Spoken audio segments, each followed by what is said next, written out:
Well, we're here in Friends Ranch's packing house. It was built in 1970, and the Friend family's been farming in Ojai since the 1870s. Two generations here, Emily Ayala and myself, Tony Thatcher. I married a friend, so that's how we got involved. We finally came back after some graduate school. There was a flood in 1969 that took the first packing house away, and so we came back to shovel mud basically in 1969. And then my father-in-law built this building. We've been in it ever since. I was born here, basically a few miles down the road at the Ojai Hospital. In the early 70s, my brother and I were born. And so this packing house was fairly new then, although my grandfather had been packing tangerines since the 20s to sell around California. He built the packing house to get away from Sunkist, who at the time refused to pack any mandarins or tangerines. And so we do have a long history, over 100 years of growing tangerines in the Ojai Valley. And I grew up across the street here, eating tangerines and exploring the national forest and mucking around in the Ventura River. Of course, grew up working here and there, going to farmers markets with my dad when I was a little kid, which I always say exposed me to the greater world of going down to the Gardena farmers market on Saturday mornings, which would entail getting up at 3:30 on a Saturday. So that kept me out of most trouble I could get in high school. It was interesting going to those early farmers markets as a kid because there were such cultural melting pots of different immigrant groups and people that we didn't see in Ojai in the 70s and 80s. And it's still, open air markets are of course very important worldwide, and it's interesting to see who comes to them. It's not just the celebrity chefs and fancy people, it's all walks of life. We still go to the Santa Monica Farmers Market on Wednesdays and the Hollywood Farmers Market on Sundays. And it's a really interesting, diverse group of customers. And even here in Ojai, we get all kinds of people, and I really like to get out and see who's buying our fruit. During this current COVID crisis, when that hit and the whole restaurant school part of our sales just went to zero, and that was a significant part of our mix of what we sell. But the mail order just went through the roof, and a lot of it is locally driven. I like to think of it as being driven by the people that went to the different high schools in Ojai, or people that come to the Ojai Valley Inn or whatnot. They want to get their pixies once they leave. So we ship fruit January through May. It's seasonal when we have our best fruit in season. And it's also the time of year when parts of the country are very cold and they really appreciate getting a box of fruit.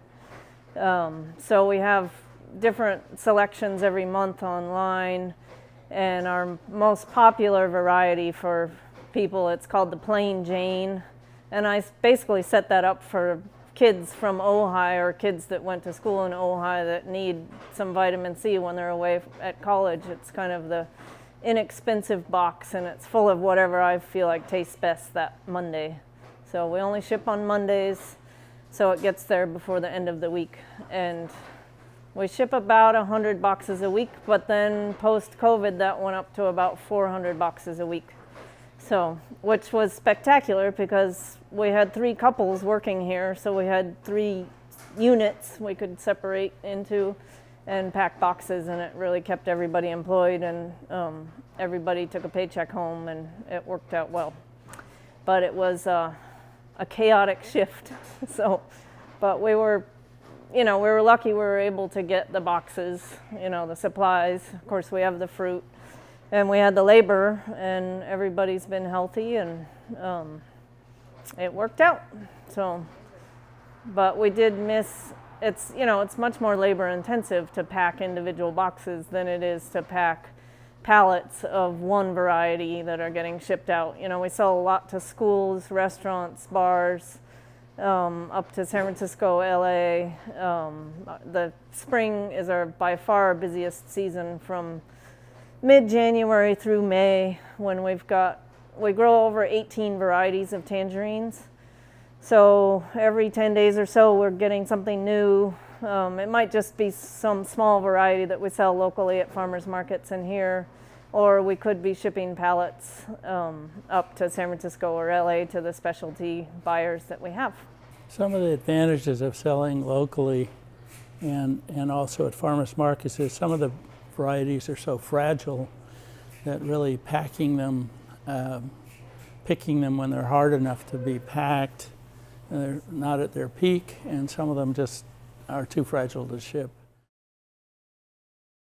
Jim Churchill and Bob Davis and Mike Shore and myself sort of started this pixie phenomenon, growing pixies, and Emily and Jim and I market them. And we now have how many families? I don't know. There's about 50 families growing pixies in the Ojai Valley, and we all market our fruit together. You know, it grew from just a couple of families to 40 or 50 families and about 250 acres of pixies now. We market from March through whenever we run out. And it's the Pixie Growers Association has no rules. We have no bylaws. We have no documents.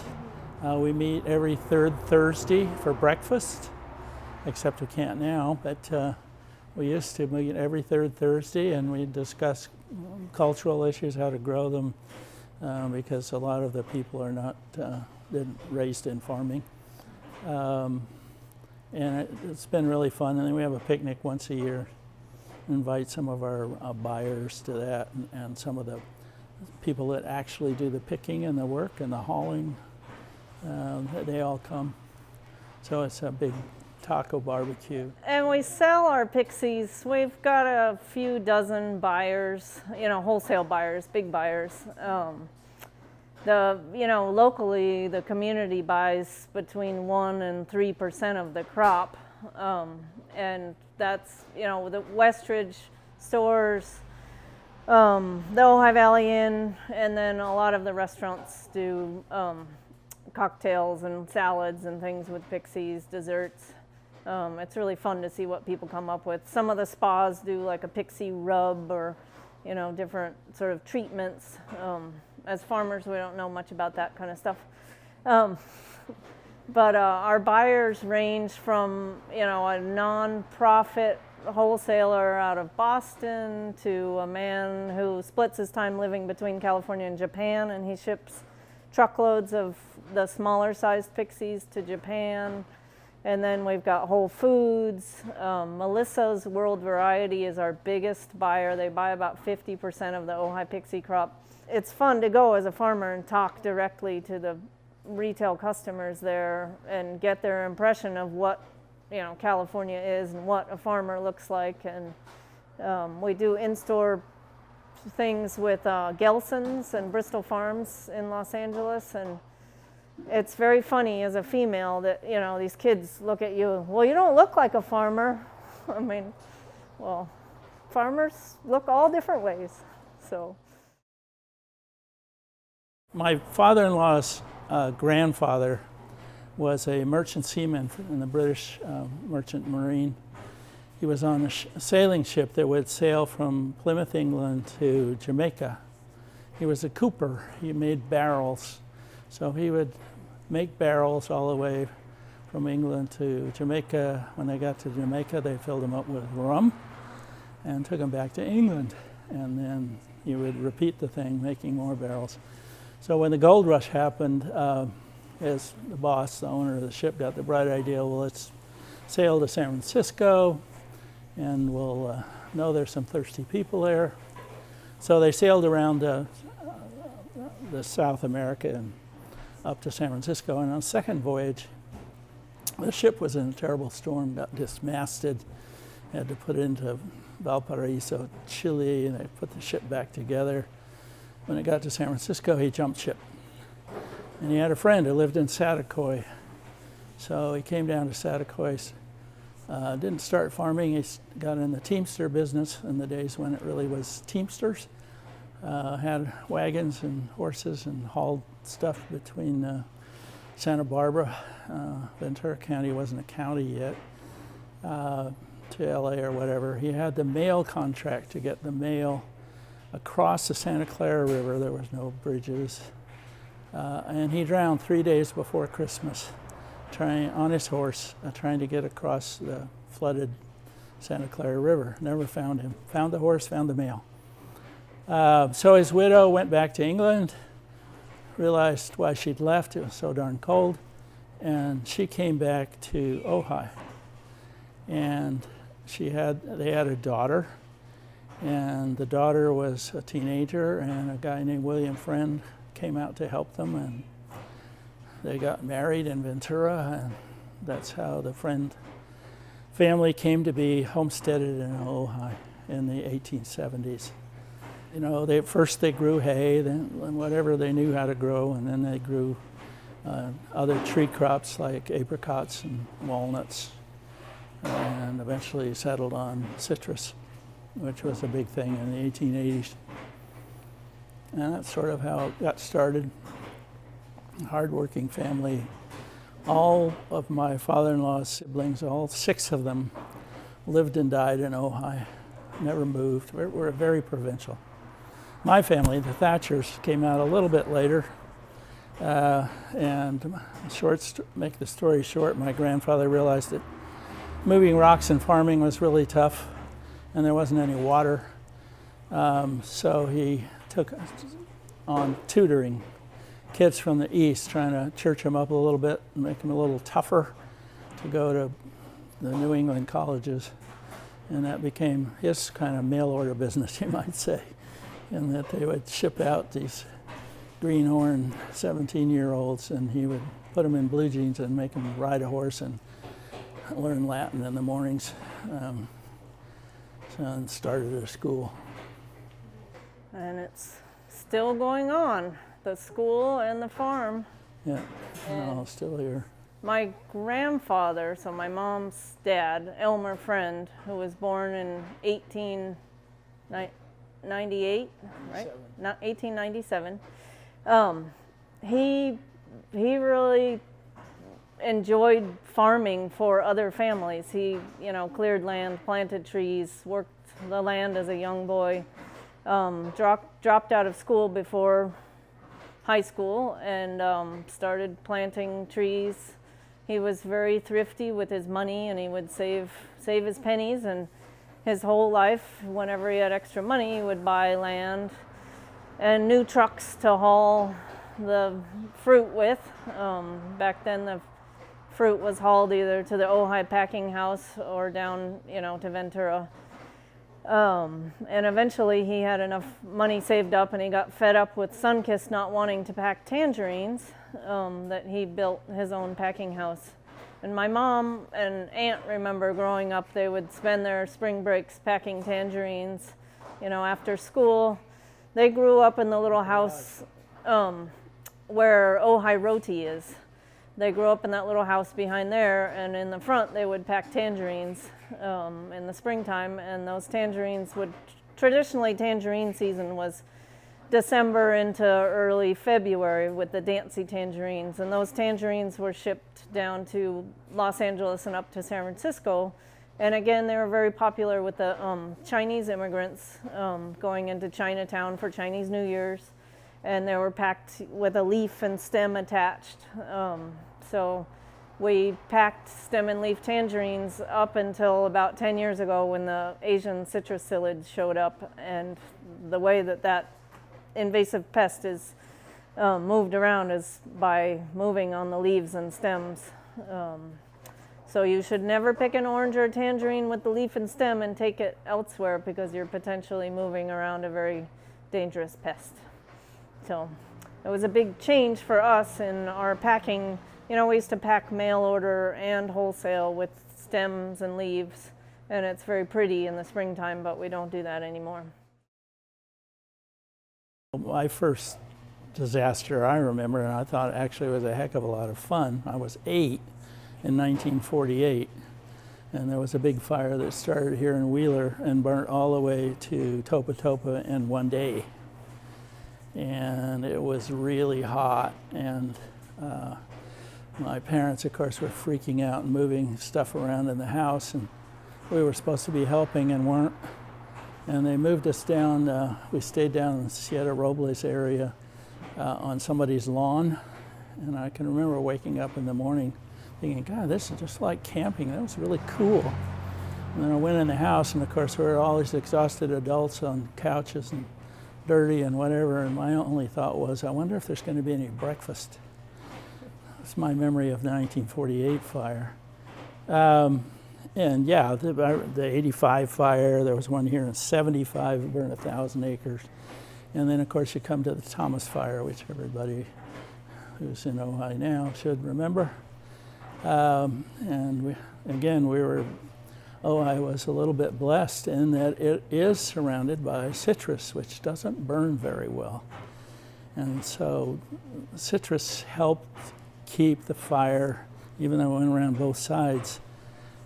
Everybody was watering as much as they could, and it did keep the fire, blowing embers, from burning down the town, or it helped. The wind helped.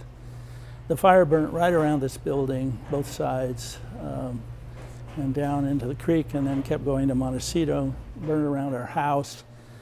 Fortunately, her husband's a fireman with the Forest Service, and he and some other people saved our buildings. I'll give him credit. He organized our house, closed up all our vents, did all those things you should do before a fire reaches you if you have time. Floods, as I said, my wife and I, some of my earliest memories are watching rivers with the rocks rolling. As a small child, it's like looking at the ocean and you think it's going to come and get you. In 1969, Ann and I were still up in Berkeley. I was still futzing around in graduate school, and she was teaching at San Francisco City College. And we answered the call to come down and help resurrect this. As I say, a building this size was lost right up the road here that my father-in-law had built in 1960. And then there was an awful lot of mud to shovel and bulldozer work. Actually, her aunt got very skilled at driving a bulldozer, and she had a 3-year-old who would fall asleep in the cab of well, it wasn't a cab, but beside her in the top of the bulldozer. With an umbrella. And it was before the bulldozers had good roofs. Yeah, I didn't have a roof. Anyway, there was a lot of work to do, lots of damage. Of course, orchards gone, had to be replanted, cleared and replanted.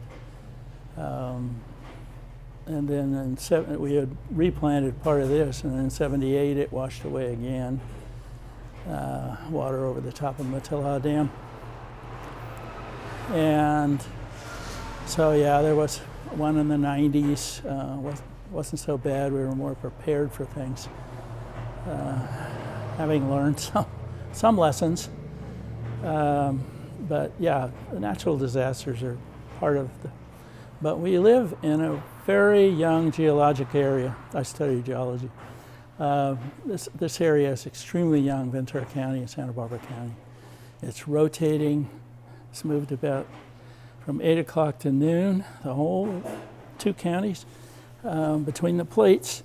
And it's been uplifted and faulted, and these streams have continued to cut their way through the mountains. So people shouldn't be surprised by our erosion.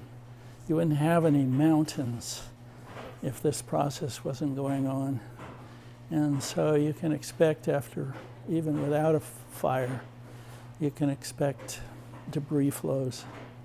Not going to go away. Learn to live with them. Fires, maybe are getting worse. Not an expert. Well, our memories are so short, and they're getting shorter because we're like 20 seconds at a time. You're taking in information, and you're not reading history and taking in the big picture. And again, I'll say as a geologist, within my memory, it will never be long enough to remember these kinds of things that go on and will continue to go on. I think people's memories are short, and they're willing to build their houses out into areas which are either the ground is going to move or there's going to be a fire. A big difference is between his generation and my generation and my kids' generation is people move around all the time. A lot of people move into Southern California for 3 years or 5 years and then they leave. And, what's going to happen in 20 years might not affect them because they're not going to be here. Whenever I meet someone that's moved to Ojai, especially moms, people with young children, they need to be aware of the fire danger, the danger of a rising creek. It's very tempting for children to play in water. And that always terrifies me when now they often close schools when the waters rise. Well, then I see, 3 kids running around the east end and they've got a piece of wood and they're going down to the creek, and I think, oh, I hope they know that there's rocks rolling around. And most kids have sense, but you worry. You worry about the community and the sensibility of people. Same is true on, people going on hikes. There's a lovely rock formation up the Cozydell Trail here that I often find burnt sage on, which drives me crazy. All it takes is one little breeze and one little spark, and there goes something. So people need to be wary of the dangers of our, dry shifting community. So I think people, memories are long enough. They remember the December of 2018, but people do move around, and their memories are short, and they may go to another area that hasn't burnt, and they won't be thinking about what they saw or heard before. It's really difficult to convince people that no, you shouldn't build a house there. And of course, one of the problems with farming in Southern California is the land has gotten so valuable.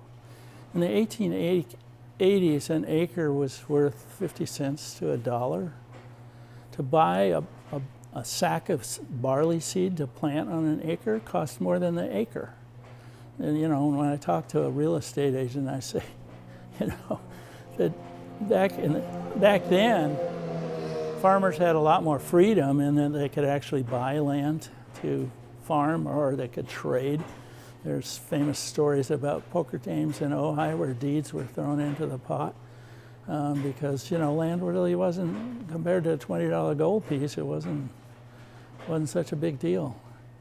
The other thing I think needs a shout out, other than us gringos immigrating here, is the Hispanic community. They were here, of course, before us.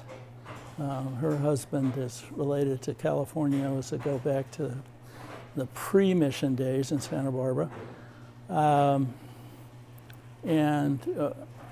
We depend almost totally on the labor of more recent immigrants.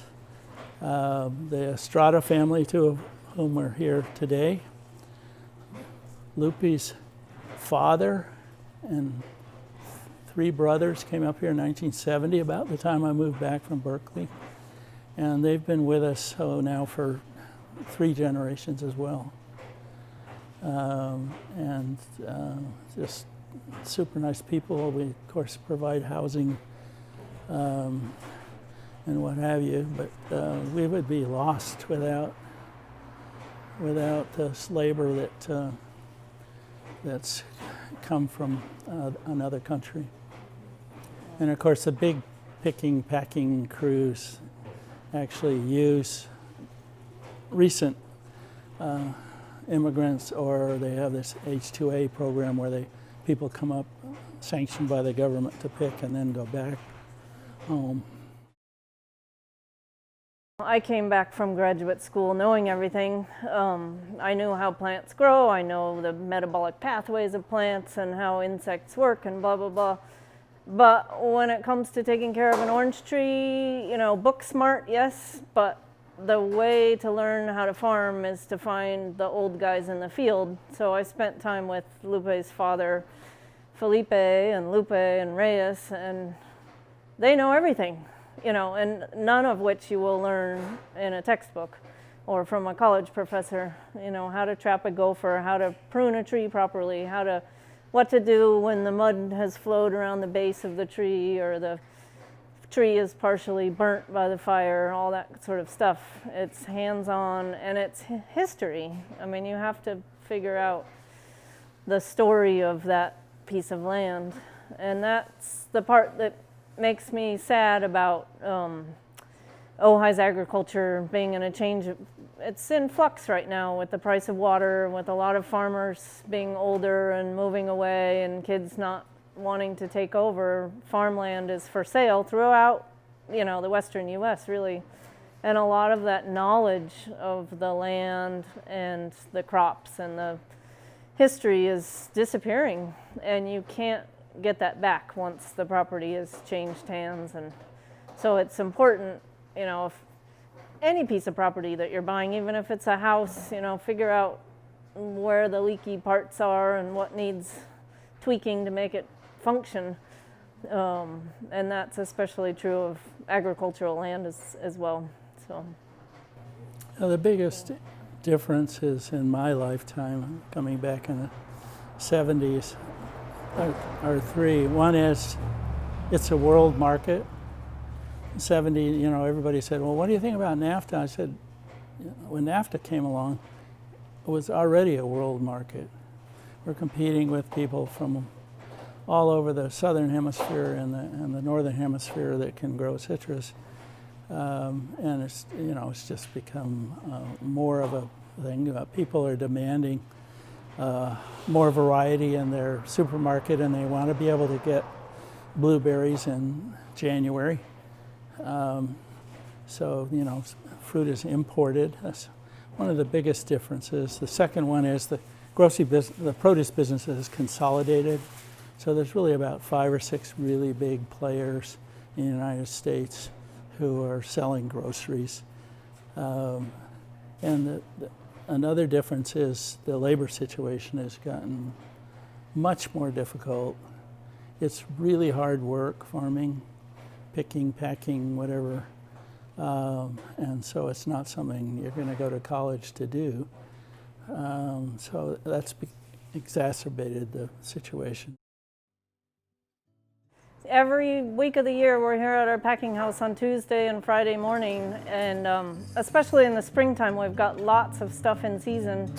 And hopefully once COVID passes, we can sample again. It's really fun to taste the different varieties of tangerines. There's so many different flavors.